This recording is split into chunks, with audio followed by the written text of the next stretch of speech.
Hey guys, welcome back to your channel Pariksha classes. इस वीडियो में हम डिस्कस करेंगे पैट एग्ज़ाम के शिफ्ट ए के सॉल्यूशंस के बारे में। 24 अगस्त को 2021 को ये एग्ज़ाम आयोजित किया गया था यूपी उत्तर प्रदेश द्वारा। इसके हमने शिफ्ट 1 की बुकलेट सीरीज ए को कवर किया है। बाकी जो 7 सीरीज हैं एच तक, वो आपकी इसी से कवर की जा सकती हैं, क्योंकि जो भी क्वेश्चंस ए में दिए गए हैं उन्हीं क्वेश्चंस को ऊपर नीचे करके बाकी सीरीज का निर्माण किया गया है। इसलिए वीडियो को पूरा देखिए, शुरू से लेकर अंत तक हम 1 से लेकर 100 तक क्वेश्चंस को यहाँ डिस्कस करने वाले हैं। पहला क्वेश्चन है, भारत में शासन करने वाले दिए गए शासकों का कालक्रमानुसार सही क्रम क्या है? तो इस प्रश्न का सही उत्तर है ऑप्शन नंबर बी। सबसे पहले इल्तुतमिश, उसके बाद अलाउद्दीन खिलजी और उसके बाद शेरशाह सूरी और उसके बाद अकबर ने भारत पर शासन किया था। अगला क्वेश्चन है, निम्न में से कौन से संत शिवाजी के समकालीन थे? तो ऑप्शन नंबर ए बिल्कुल सही है, संत तुकाराम शिवाजी के समकालीन संत हुआ करते थे। अगला क्वेश्चन है, बंगाल के प्रथम गवर्नर जनरल कौन थे? लॉर्ड वारेन हेस्टिंग्स, इनको बंगाल का प्रथम गवर्नर जनरल नियुक्त किया गया था। अगला क्वेश्चन है, ऑप्शन नंबर 20 का सही है। अगला क्वेश्चन है, चरक संहिता संबंधित है। तो चरक संहिता किससे संबंधित है?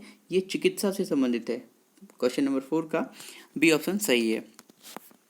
क्वेश्चन नंबर 5, निम्नलिखित में से कौन सा जोड़ा सही नहीं है? इसमें हमें सही जोड़ा, जो सही जोड़ा नहीं है उसका चयन करना है। तो ऑप्शन नंबर डी, यानी 1709 में औरंगजेब की मृत्यु, ये बिल्कुल सही यहाँ पर आंसर होगा, क्योंकि यह जोड़ा सही नहीं है। अगला क्वेश्चन है, इनमें से किसे भारत के ग्रैंड ओल्ड मैन के नाम से जाना जाता है? सो ऑप्शन नंबर ए बिल्कुल सही है, दादा भाई नौरोजी। क्वेश्चन नंबर 7, 1915-1916 के में किसके नेतृत्व में 2 होम रूल लीग शुरू हुई थी? तो देखिए, एनी बेसेंट और लोकमान्य तिलक, इन दोनों के नेतृत्व में 2 होम रूल लीग शुरू हुई थी, बाद में 1 हो गई थी ये। तो ऑप्शन नंबर ए बिल्कुल करेक्ट होगा। क्वेश्चन नंबर 8 है, निम्न का मिलान करें। तो यहाँ देखिए, कुछ समाज हैं और संस्थाएं हैं जिनकी संस्थापकों के नाम उनके सामने दिए हैं, इनको मिलाना है। तो इस प्रश्न का जो सही उत्तर है वह है ऑप्शन नंबर सी। मिलान करना है सही का, तो सही सी ऑप्शन इसमें आ जाएगा, जिसमें आपको दिया गया है 3125। इस तरह से आप इनका मिलान कर सकते हैं। अगला क्वेश्चन है, करो या मरो का नारा किसने दिया था? तो करो या मरो का नारा महात्मा गांधी ने 1942 में दिया था। अगला क्वेश्चन है, क्वेश्चन नंबर 10,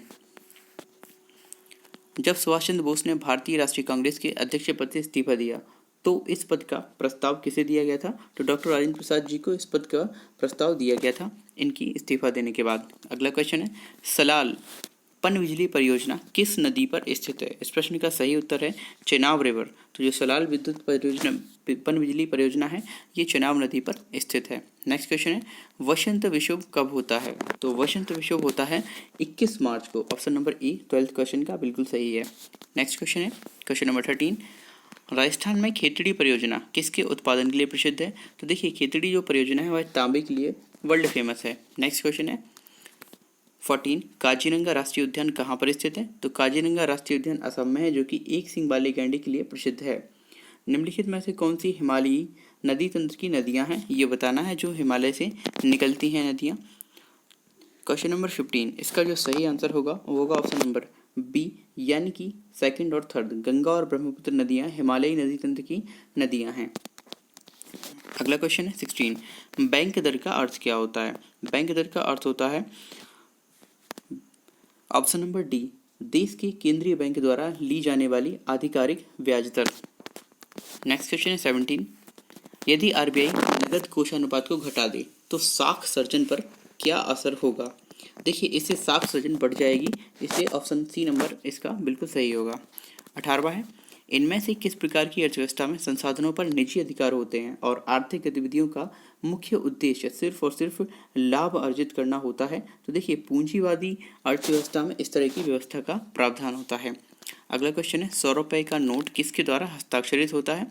तो 100 रुपये के नोट पर आरबीआई के गवर्नर जो होते हैं वो दस्तखत करते हैं। क्वेश्चन नंबर 20 है, फेमा, इसका पूर्ण रूप क्या है? तो फेमा का जो फुल फॉर्म है वह है फॉरेन एक्सचेंज मैनेजमेंट एक्ट।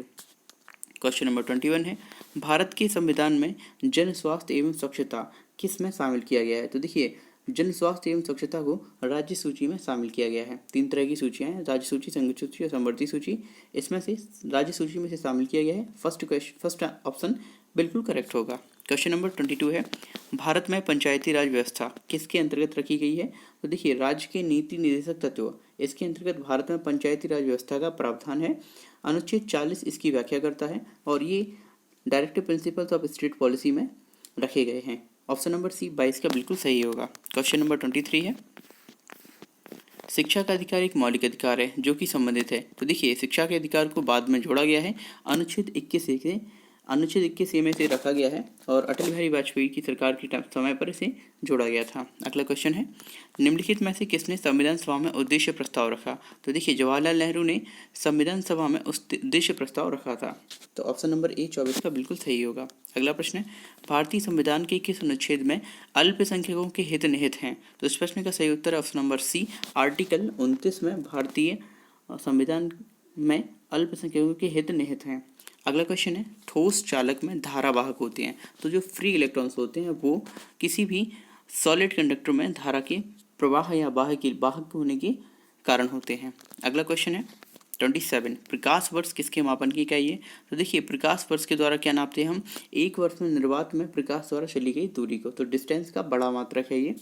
अगला क्वेश्चन है, ब्लीचिंग पाउडर का रासायनिक नाम यह भी है। तो देखिए ब्लीचिंग पाउडर का रासायनिक नाम क्या होता है, तो कैल्शियम ऑक्सीक्लोराइड CaOCl2 ये भी ब्लीचिंग पाउडर का केमिकल नेम होता है। अगला क्वेश्चन है, 18% सोने में खरे सोने का परसेंट कितना होता है।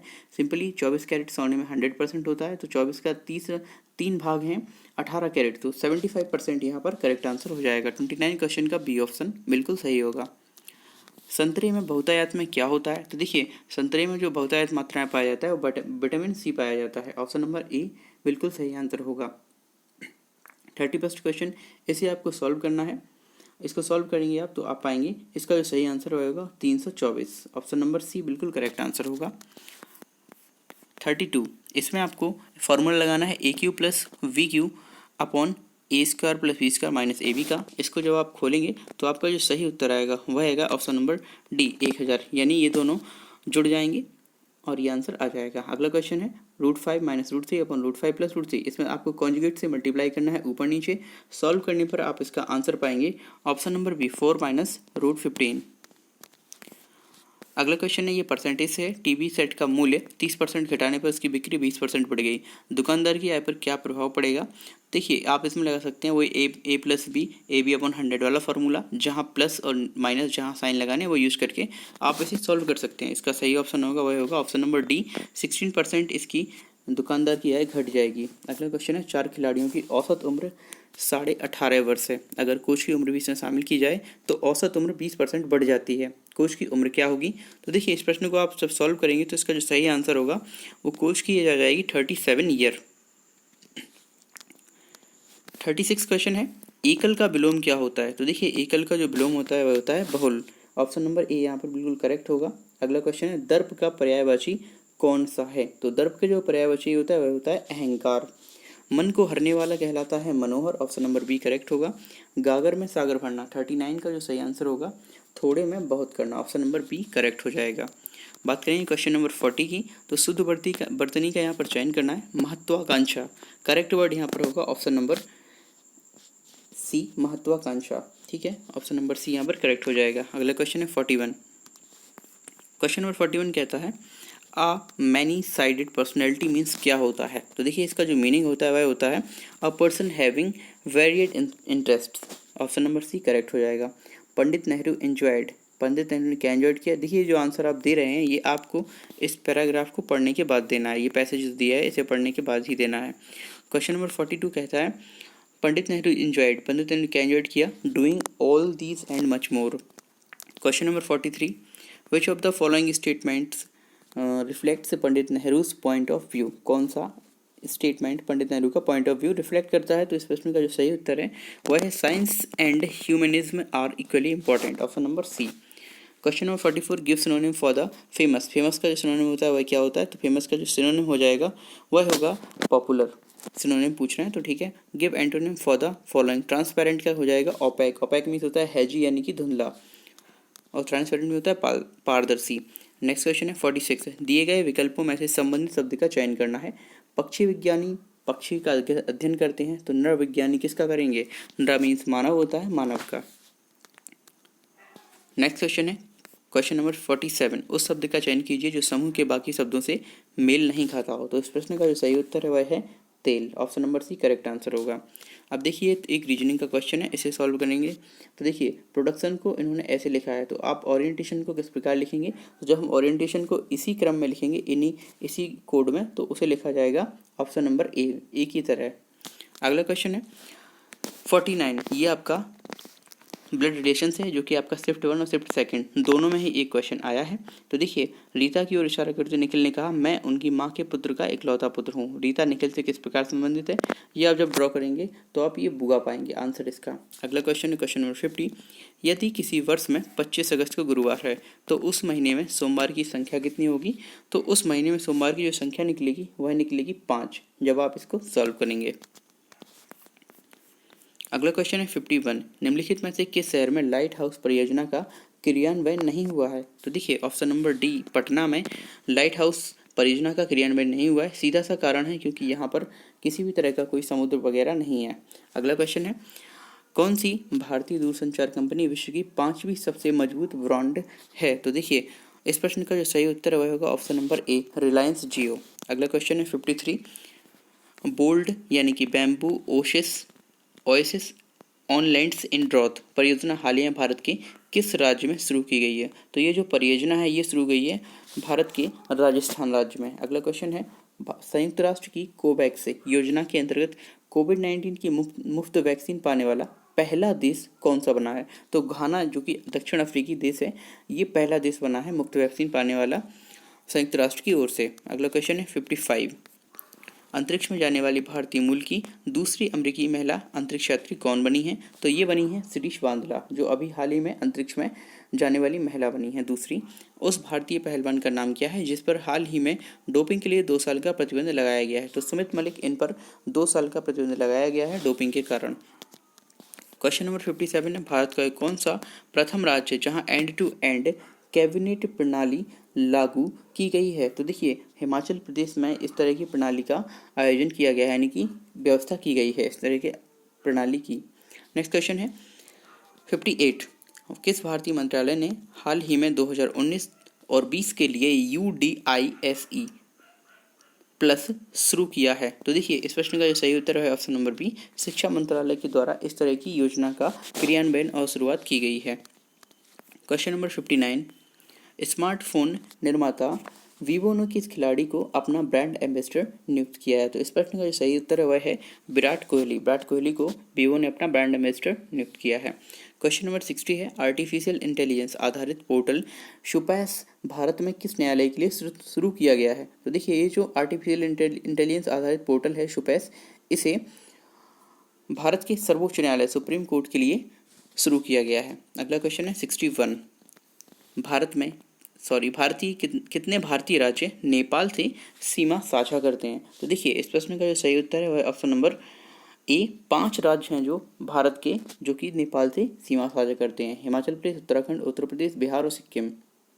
अगला क्वेश्चन है 62, निम्नलिखित में से कोस्टा रिका की राजधानी कौन सी है? तो देखिए 62 में ऑप्शन है option number B, San Jose Costa Rica की कैपिटल है। अगला क्वेश्चन है 63, केंद्र शासित प्रदेश लक्षद्वीप की आधिकारिक भाषा निम्नलिखित में से कौन सी है? देखिए केंद्र शासित प्रदेश लक्षद्वीप की जो आधिकारिक भाषा है, ये प्रश्न थोड़ा सा विवादित है, फिर भी मेरी तरफ से इसका जो करेक्ट आंसर है वह होने वाला है मलयालम। चलिए ठीक है। अगला क्वेश्चन है, भारत के संविधान के अनुसार लोकसभा के सदस्यों की अधिकतम संख्या क्या है? तो देखिए अकॉर्डिंग टू अवर कॉन्स्टिट्यूशन पहले तो 552 हुआ करती थी, पर जब से 2 एंग्लो इंडियन को हटा दिया गया है, उनका निर्वाचन नहीं होता है, तो अब वो संख्या 550 रह गई है। अब देखना ये होगा कि आयोग इनमें से किस आंसर को सही मानता है। अगला क्वेश्चन है 65, हिंदी दिवस कब मनाया जाता है? तो देखिए हिंदी दिवस, राष्ट्रीय हिंदी दिवस 14 सितंबर को मनाया जाता है। अगला क्वेश्चन है, निम्नलिखित में से कौन सा देश सार्क का सदस्य नहीं है? तो क्वेश्चन 66 है, इसका जो सही आंसर है वह होगा म्यांमार सार्क देशों का सदस्य नहीं है, south Asian association of regional comprehension. Next question है 67, निम्नलिखित में से किस स्थान पर अजंता एलोरा की गुफाएं स्थित हैं? तो देखिए अजंता और एलोरा की जो गुफाएं हैं वो स्थित हैं औरंगाबाद महाराष्ट्र में। अगला क्वेश्चन है, ओणम किस भारतीय राज्य या फिर केंद्र शासित प्रदेश का सांस्कृतिक उत्सव है जो वहाँ का मूल रूप से मनाया जाता है? तो देखिए जो ओणम में काफ़ी फेमस है, ये केरल में मनाया जाता है। ठीक है, ये इस प्रश्न का सही उत्तर होगा वह होगा केरल। अगला क्वेश्चन है 69, निम्नलिखित में से कौन सा ग्रह सूर्य के सबसे नज़दीक है? तो देखिए काफ़ी आसान क्वेश्चन है। बुध ग्रह जो है वह सूर्य के सबसे नज़दीक ग्रह होता है। ऑप्शन नंबर डी 69 का बिल्कुल सही होगा। 70 क्वेश्चन है, नोबेल पुरस्कार जीतने वाले प्रथम एशियाई कौन थे? तो देखिए सबसे पहले नोबेल पुरस्कार जीतने वाले फर्स्ट एशियन जो पर्सन थे वह थे Rabindranath Tagore. Option number C is the correct answer. अगला क्वेश्चन है, इस गद्यांश को आपको पढ़ना है और गद्यांश को पढ़ के आपको आंसर देने हैं। अगला क्वेश्चन है, विश्व में शांति क्यों आवश्यक है? तो देखिए उत्तमोत्तम रचनात्मक कार्य के लिए विश्व में शांति अत्यंत आवश्यक है। ऑप्शन नंबर बी मेरे अकॉर्डिंग ये बिल्कुल सही होगा। अगला क्वेश्चन है 72, विश्व शांति की स्थापना के लिए सबसे आवश्यक क्या है? बताइए सबसे आवश्यक क्या है विश्व शांति की स्थापना के लिए? तो अहिंसा और प्रेम, ये सबसे ज़्यादा इंपॉर्टेंट दो चीज़ें हैं। अगला क्वेश्चन है 73, कठोर से कठोर हृदय को भी कोमल बनाया जा सकता है, पर किस तरह से बनाया सकता है? तो इस प्रश्न का जो सही उत्तर है वह है अहिंसा के द्वारा। Option number C. किसी भी राष्ट्र के स्वर्णिम युग के प्रमुख तत्व कौन कौन से होते हैं? तो देखिए शांति, सुख और रचनात्मक कार्य, ये किसी भी राष्ट्र के स्वर्णिम युग के प्रमुख तत्व हैं। तो ऑप्शन नंबर डी 74 क्वेश्चन का बिल्कुल सही होगा। अगला क्वेश्चन है, नितांत शब्द का उपर्युक्त पर्याय क्या है? यानी कि नितांत का उपर्युक्त पर्याय क्या हो सकता है? आंसर क्या हो सकता है? तो देखिए बिल्कुल, यानी कि काफ़ी ज़्यादा अत्यंत आवश्यक हो, तो ये ऑप्शन नंबर बी बिल्कुल सही होगा। क्वेश्चन नंबर 76 से लेकर 80 तक आपको गद्यांश पर आधारित प्रश्न दिए गए हैं। गद्यांश को पढ़कर इनके आंसर देने हैं। 76 क्वेश्चन है, विज्ञान मानव की सबसे बड़ी शक्ति इसलिए कही गई है क्योंकि इसके बल से मनुष्य क्या कर सकता है ये बताना है। तो मनुष्य देखिए सभी भौतिक सुविधाओं से संपन्न है। नेक्स्ट क्वेश्चन है 77, वैज्ञानिक चिंतन पद्धति ने मनुष्य का सबसे बड़ा उपकार यह किया है कि उसे मुक्ति मिली है। किससे? भ्रमपूर्ण रूढ़िवादी विचारणा से। Option number C is the correct answer. अगला क्वेश्चन है, विश्व के परिवारवत लगने का प्रमुख कारण क्या होता है? तो देखिए इसका जो सही आंसर होगा वह होगा यातायात एवं संचार साधनों का विकास होने से पूरा विश्व एक परिवार की तरह हो गया है। 79 क्वेश्चन है, हस्तामलक शब्द से अभिप्रेत क्या है? यानी इसका अर्थ बताना है। तो इस प्रश्न का जो सही उत्तर है वह है स्पष्ट और अनायास बोधगम्य। ऑप्शन नंबर डी इसका बिल्कुल सही आंसर होगा। अगला क्वेश्चन है, वैज्ञानिक चिंतन पदबंध से क्या आशय है? मतलब इसका अर्थ क्या है? तो इस प्रश्न का जो सही उत्तर है वह होगा स्वस्थ एवं संतुलित चिंतन। अगला प्रश्न है, 81 से 85 तक एक ग्राफ दिया गया है। इस पर आधारित आपको 5 प्रश्न दिए गए हैं जिनके आपको आंसर देने हैं। चलिए मैं आपको केवल आंसर बताने वाला हूँ, सॉल्व करने में यहाँ पर काफ़ी टाइम लगेगा। यदि आप कहेंगे तो मैं इसको सॉल्व भी करके दे दूँगा। अगला क्वेश्चन 81, कितने छात्रों ने भूगोल की अपेक्षा इतिहास में ज़्यादा अंक अर्जित किए हैं? तो इस प्रश्न का जो सही उत्तर है वह है 3 विद्यार्थियों ने। अगला क्वेश्चन है, निम्नलिखित में से किन छात्रों को भूगोल की अपेक्षा इतिहास में कम अंक मिले? किन किन छात्रों को ये किन किन छात्रों के साथ ये हुआ है? तो देखिए 1, 2, 3 और 6 इनके साथ ये घटना हुई है। अगला क्वेश्चन है 83, भूगोल में छात्र 3 से 4 के मध्य अंक की प्रतिशत बढ़त है तो कितने छात्र, है ना? तो इस प्रश्न का जो सही उत्तर है वह है आंकड़े अपर्याप्त, क्योंकि हमें अधूरे आंकड़े यहाँ पर दिए हुए हैं, हम कैसे फाइंड करें? ठीक है। अगला क्वेश्चन है, इतिहास भूगोल के अधिकतम अनुपात और न्यूनतम अनुपात का अंतर कितना है? तो पहले तो अधिकतम अनुपात निकालना है, फिर न्यूनतम अनुपात, फिर इन दोनों के बीच में जो डिफरेंस है वो निकालना है। तो जब आप ऐसा करेंगे तो ये जो अंतर आएगा वो आएगा 1.20। बिल्कुल सही, ऑप्शन नंबर डी बिल्कुल सही आंसर होगा 84 का। क्वेश्चन नंबर 85, छात्र 4 को भूगोल में 60 अंक मिले, उसके इतिहास में अंक कितने हैं ये बताना है। तो इस प्रश्न का जो सही उत्तर है वह है 75। अगला प्रश्न है 86 से 90 तक आपको ग्राफ का अध्ययन करना है और फिर प्रश्नों के उत्तर देने हैं। कच्चे ऊन के उत्पादन में उच्चतम वृद्धि का जो वर्ष था वह क्या था कच्चे ऊन के उत्पादन में? तो देखिए यहाँ पर 2017 और 18 दिया गया है। तो ऑप्शन नंबर आपका ए इज द करेक्ट आंसर, बिल्कुल सही हो जाएगा। नेक्स्ट क्वेश्चन है 87 में क्या होगा? देखिए पहले 4 वर्षों के उत्पादन की तुलना में अंतिम 4 वर्षों में कच्चे ऊन का उत्पादन कितने परसेंट था? ये तो आपको सॉल्व करना होगा। कितने परसेंट बढ़ गया ये बताना है, बढ़ गया था नहीं बढ़ गया। तो देखिए 22.2% का इंक्रीज हुआ है, परसेंट इंक्रीज इतना हो जाएगा। बी ऑप्शन 87 क्वेश्चन का बिल्कुल सही है। अगला क्वेश्चन है 8 वर्षों के दौरान औसत उत्पादन कितना था। तो देखिए सभी का औसत उत्पादन निकालना है तो सबको जोड़कर 8 का भाग दे दीजिए। तो देखिए इससे आपको मिलेगा 62.5 मीट्रिक टन। बिल्कुल सही उत्तर होगा option number B, question number 88 का। क्वेश्चन नंबर 89 है उत्पादन में पिछले वर्ष की तुलना में अधिकतम प्रतिशत घटत किस वर्ष रही। तो इस प्रश्न का जो सही उत्तर है वह होगा 2018-19 में। 18-19 के दौरान अधिकतम परसेंटेज यहाँ पर डिक्रीज रहा। क्वेश्चन नंबर 90, क्वेश्चन नंबर 90 कहता है 2014-15 में कच्चे जो ऊन का उत्पादन 2019-20 के उत्पादन का कितना था। ठीक है ना, कितना था ये फ्रैक्शन में बताना है। तो ये था आपका 3/4 हिस्सा। अगला क्वेश्चन है 91। यहाँ भी आपको एक तालिका दी गई है, तालिका के आधार पर आपको प्रश्नों के उत्तर देने हैं 91 से 95 तक। फर्स्ट क्वेश्चन है किस वर्ष में सेल्समैन सी द्वारा अर्जित कमीशन पिछले वर्ष की तुलना में अधिकतम वृद्धि दर्शाता है। तो इस प्रश्न का जो सही उत्तर होगा वह होगा ऑप्शन नंबर सी, 2018 में मैक्सिमम इंक्रीजमेंट शो कर रहा है।